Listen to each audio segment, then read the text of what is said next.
May mga nagtatanong kung i-discuss ba namin yung mga hack na ina-upload namin sa page. Sige, pag-usapan natin yan. Ito yung unang hack na ina-upload namin sa page. Ang topic ay hydraulics. Ang sabi rito, force to fully submerge an object.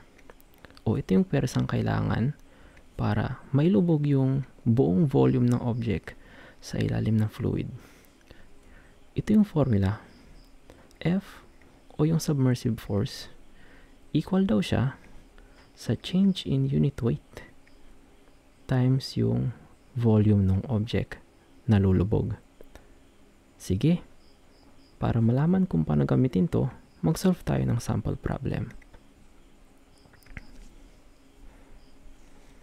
Ayan, itong sample problem na to ay galing sa past board exam. Basahin natin. Ang sabi, a wooden block with cross-section 0.6 meter square and 1.5 meter long has a specific gravity of 0.65. Anong sabi? Meron daw 0.6 meter square. Ang meaning nun, 0.6 by 0.6 ang cross-section. 0.6 by 0.6.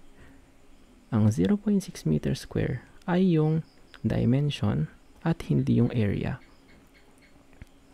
Isa pang detail na sinabi, 1.5 meter long o ito yung height ng iyong wooden block. So, kunwari ito yung wooden block mo, meron siyang height na 1.5 meter. Ayan. Susunod, ang tanong, obtain the vertical force needed to keep the block fully submerged in seawater. Specific gravity is equal to 1.03. Anong sabi? Kailangang ilubog yung buong kahoy sa ilalim ng seawater. Ano yung puwersang kailangan para magawa yon? Ang usual na solution dito ay i-drawing yung free body diagram. Ano yung mga involved na forces?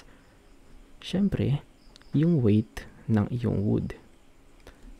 Then, tinutulak yung wood mo ng fluid o yung seawater. Yun yung buoyant force. Yung buoyant force na yan, lalabanan rin nung force na kailangan para masubmerged yung wood sa seawater. Ibig sabihin, magtutulungan yung force at yung weight para labanan yung buoyant force. Pero, since meron na tayong hack, pwede na natin gamitin to. Ang formula ay F is equal to change in gamma times volume. Ang hinahanap natin dito ay F at ang change in gamma natin ay pwede nating i-write as change in specific gravity times gamma water.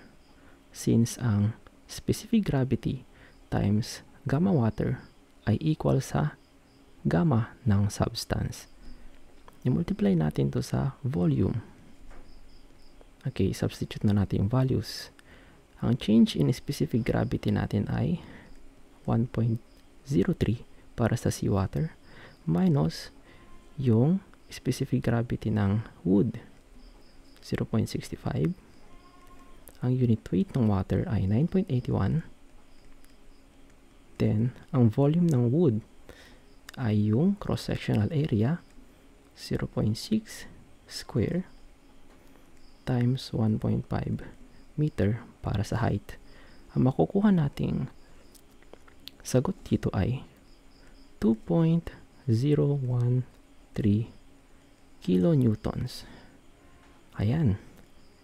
Gamit ng hack, mabilis na lang nating masosolve yung mga ganitong type ng problem wherein yung isang object